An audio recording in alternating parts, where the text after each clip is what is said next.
Dagan, c'est déjà un synonyme d'expérience, de sagesse, de richesse culturelle.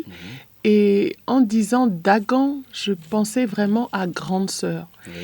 Je pensais à mettre à l'honneur des femmes qui ont un parcours qui a commencé et un parcours qui n'est peut-être pas terminé, mais en tout cas qui a vécu sa période de gloire.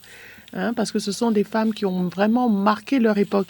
Certaines continuent de le faire aujourd'hui, mais ce sont des femmes qui ont vraiment marqué leur époque à un moment donné, ont marqué la vie togolaise à un moment donné. Et ce moment est passé. Aujourd'hui, elles ne sont pas forcément dans l'ombre, mais elles ont plus de recul par rapport à leur carrière, elles ont de l'expérience et elles peuvent me parler du début et de la fin de leur parcours professionnel de façon générale. C'est ça qui m'intéresse. Aujourd'hui, si je commence à parler d'une jeune dame qui fait des choses merveilleuses sûrement dans notre époque aujourd'hui, je ne sais pas comment elle verra sa vie dans 20 ans. Quel est le recul qu'elle aura par rapport à sa vie et quelles sont les expériences qu'elle pourra tirer de son parcours. Voilà, donc le fait d'interroger des femmes d'un certain âge, c'est une façon d'avoir un parcours global.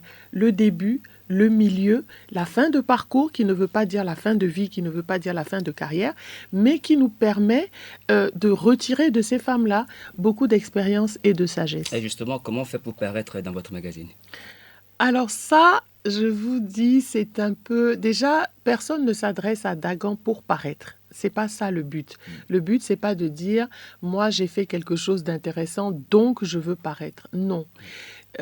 Ces femmes-là, contrairement à ce qu'elles pensent, elles sont connues. Les Dagans sont connus, c'est-à-dire que les gens les ont connues, elles ont marqué leur époque, donc Dagan viendra tout seul vers elles, qu'elles ne s'inquiètent pas. Dagan viendra les voir. Et ce jour